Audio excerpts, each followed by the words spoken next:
Hey, what's going on, guys? I hope you are doing excellent today. I'm talking about, I hope you are finding this broadcast and you're just on cloud nine. So, look, I want to welcome you to today's Enlightenment broadcast. My name is Jay Moore. I'm your healthy accountant. And today, the broadcast, what we're talking about is how to change your frequency. How to change your frequency. All right. So, look, I'm going to jump right into this because we've been talking about change, I think, for the past week or so, just changing whatever it is that you want to change. And the frequency, what I've found is the frequency in which you transmit is the key. It's the absolute key to everything. And I'm going to prove it to you. All right. So, look. I had the opportunity of reconnecting with a friend of mine just recently.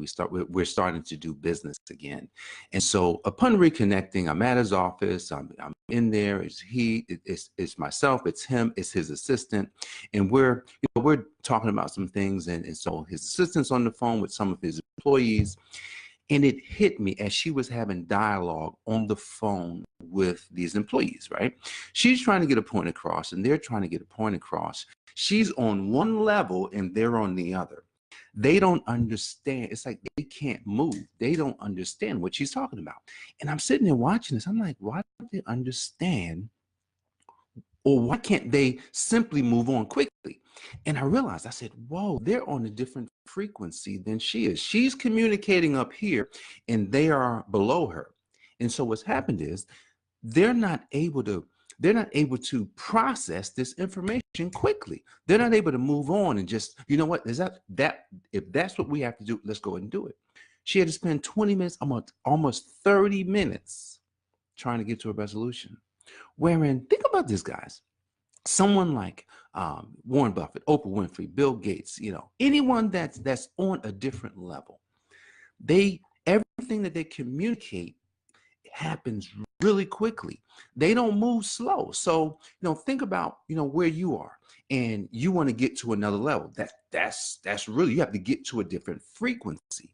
You have to get to a different frequency so that you can transmit, so that you can do things faster. And when you're talking about changing something about yourself, think about anything that you want to change. Look around. I bet you could find hundreds, if not thousands, of people with the same situation. I'm talking about, you can go online, you can Google it. Hey, you know what? How to make more money, right? You'll find you'll find so much information on. Hey, how do I lose weight? You'll find so much information online. How do I be a more effective husband or father? Go online and start searching how to do things. And you'll find millions, I'm talking about millions of things online sharing with you how to do it because someone else has had that same situation in their life because they was on that frequency. And then once they figured the problem out, they moved to a different level.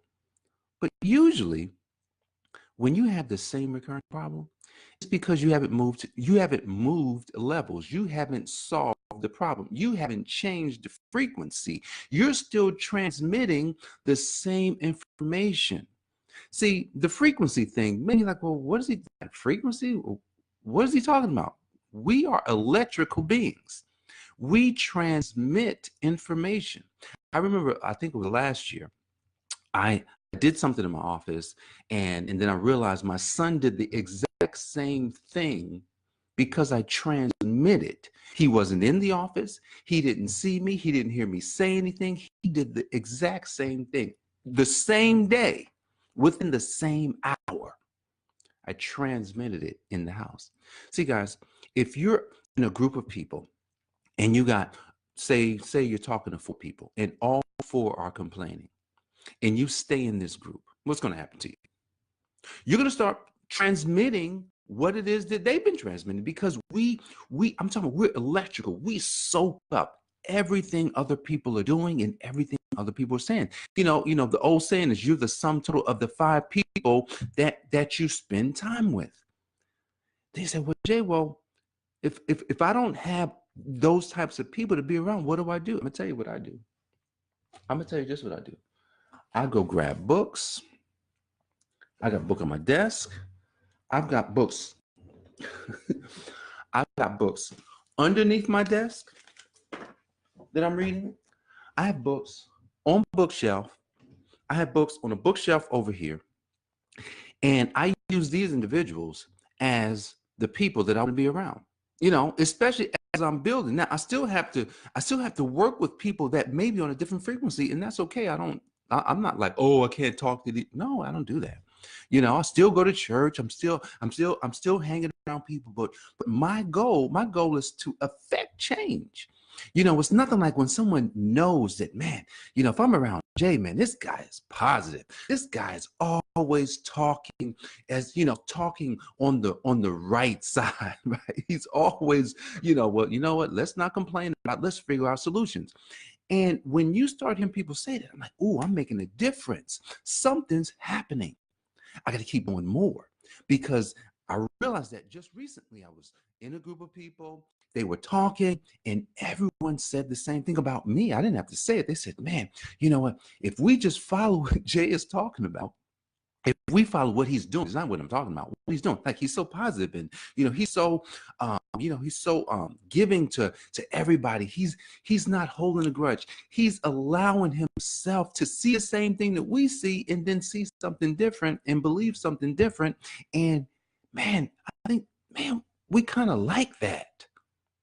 See, that's the goal. The goal is to take what you have, all of the good that you have, and not beat people up with it. And say, you got to change to be like me. You just be you. And if they decide that they like what it is that you have inside you, it will be automatic. It would happen so, it would happen so easily. Think about a story. I'm sure you heard the story of the frog that got boiled and didn't know that he was going to get boiled. There was an experiment done with a frog. Heard the story, and the science teacher had a bowl, well, but not a bowl, but a pot of hot boiling water. Took the frog and put the frog in hot boiling water. The frog jumped out immediately. Oh, the frog's like, no, that's too hot. I can't stand that. Put the frog back in the hot boiling water, and the frog jumped out. So then the science teacher, she also had a pot with cool water. Put the frog in it. So then the frog swimming around. The frog's like, yeah, this is better. Like, I can do this. Then she puts the pot on the burner, and started raising up the temperature. Frog doesn't know. It's just getting warm. He's like, yeah, this is cool. It's not bad. Everything's working out. And then next thing you know, a few minutes later, the water's boiling. The frog never jumped out, because it went from cool to a little bit more cool. It went to warm to warm to warm to hot. And by the time it was so hot, that frog had fallen asleep. And that frog was boiled to death. Now, I'm telling you that story because that's how you could be. You could, instead of being hot water, instead of changing your frequency and then hitting everybody with your frequency, you change your frequency and just allow it to be so natural that people start saying, hey, Jill, you've changed. And you say, oh, really? Hey, man, I'm just living life.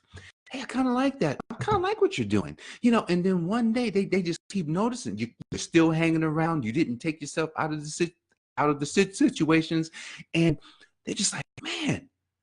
Then one day they're kind of doing the things that you're doing because you didn't start off as hot water. See, this happens a lot in churches, right? I've gone to church all my life, and I realized that, man, we've been hot water all this time. We've been walking around, knocking on doors, handing out tracts. Hey, you're going to die. You're going to hell if you don't change. People are like, give me a break, man. I just came home and I've had the worst day of my life. That's what you're going to tell me? I don't want nothing to do with that. But when you come and say, hey, man, I've got some groceries for you. Hey, man, you need any groceries? Hey, man, hey, I got these amazing books that help to change my life. I'm not talking about like Bibles. I'm not talking about biblical stuff. I'm talking about books that maybe bestsellers and people A lot of people read them and say, hey, I've got these great books. They've helped me a lot. Hey, here's this.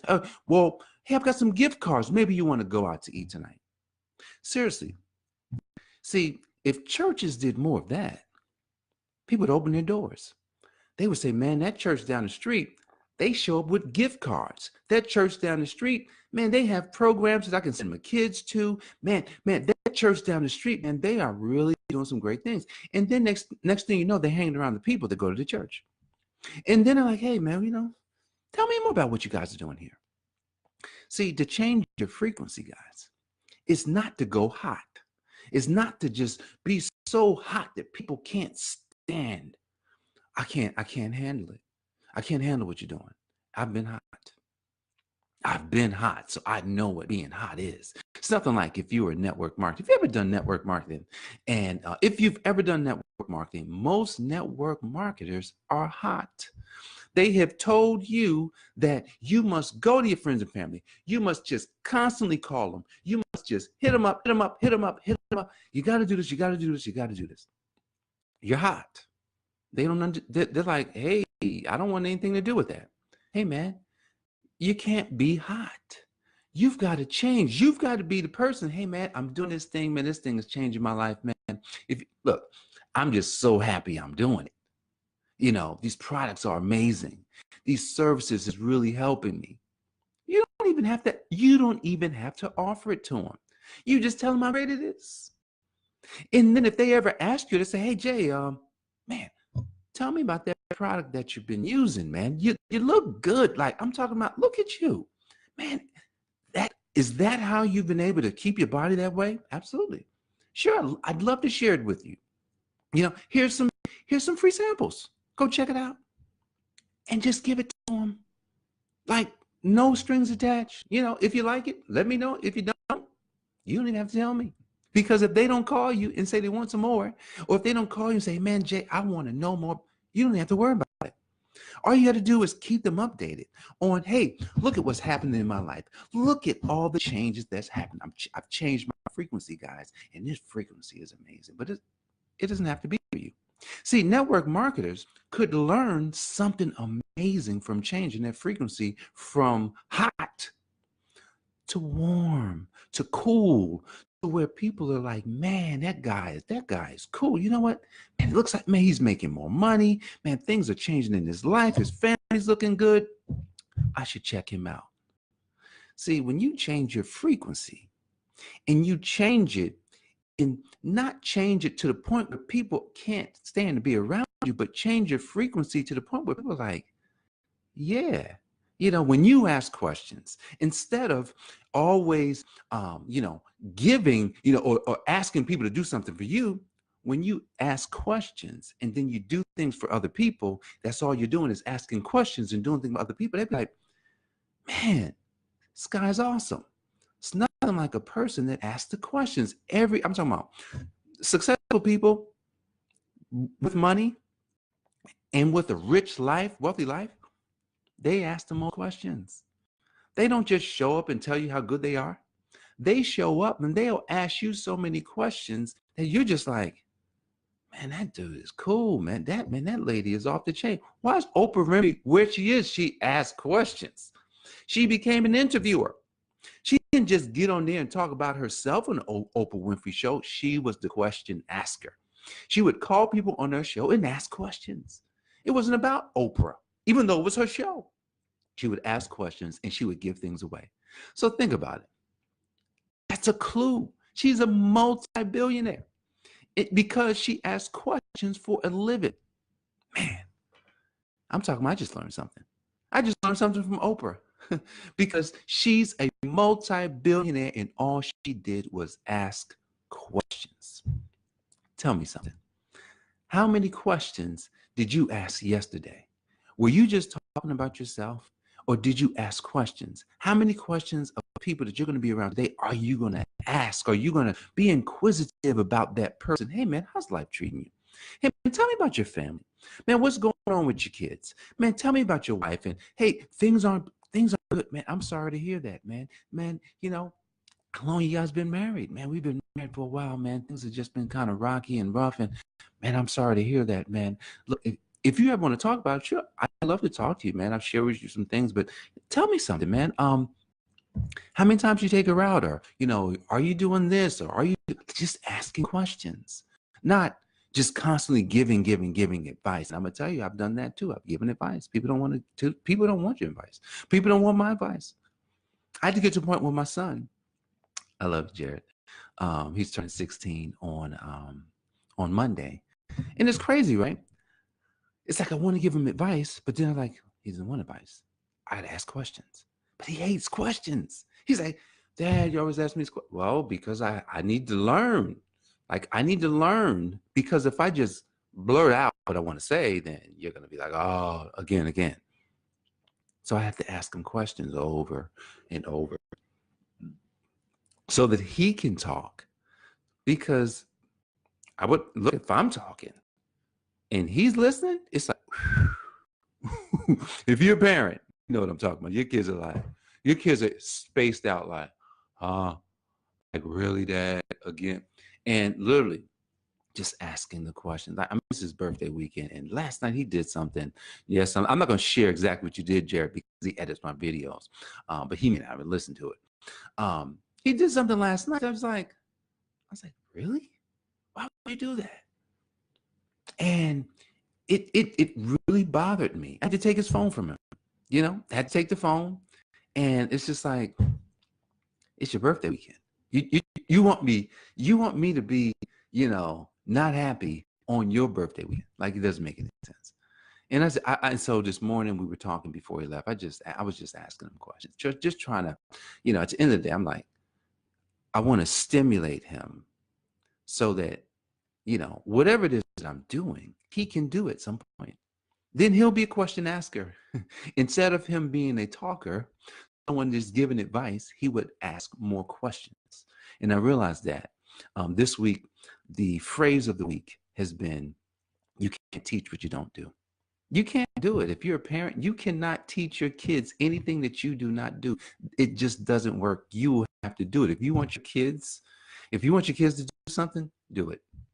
Just do it. If you want your kids to wash dishes, wash the dishes. If you want your kids to be more organized, be organized. If you want your kids to be more focused, be more focused.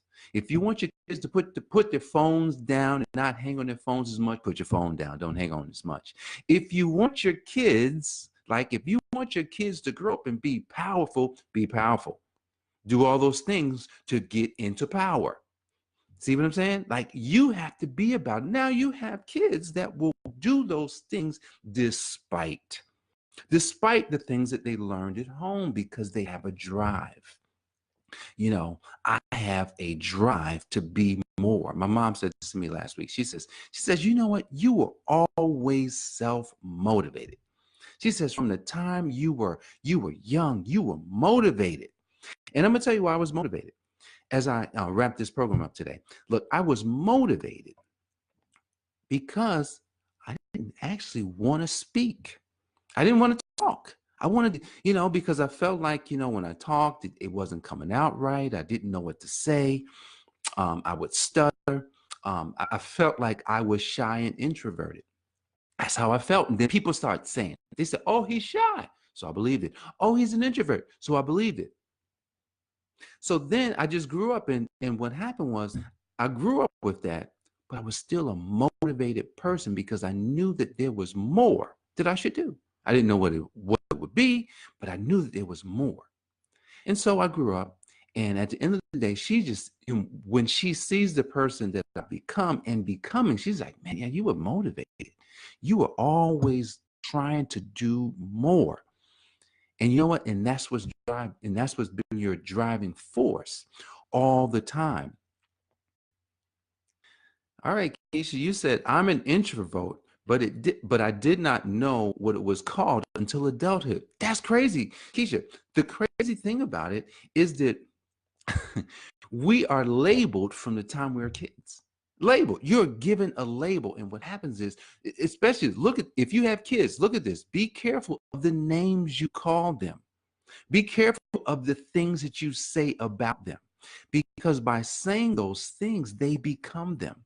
They don't even know. It just happens.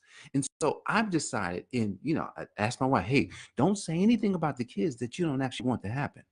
So even when they're not doing something that we want, you can almost say, like, if the kid's not keeping his room clean, man, I love how you're keeping everything organized in here. One day I did that to my son, and he's looking at me like, he knows his room is not organized. He knows his room needs cleaning. And he's just like, Dad, what are you talking about? Man, your room is great, man. You're awesome. Because you don't want to actually plant the seed of the things that you don't want. You want to plant the seed of what you want. I guarantee you it works. I saw it. I've seen it work. I've seen it work on both sides. But I want to stay away from the side that keeps them from succeeding. You know what I'm saying? You want to always reinforce it, not blindly, but you want to reinforce it, believing it. You know what I'm saying? You got to believe that all of those things are possible. So changing your frequency is a positive type thing.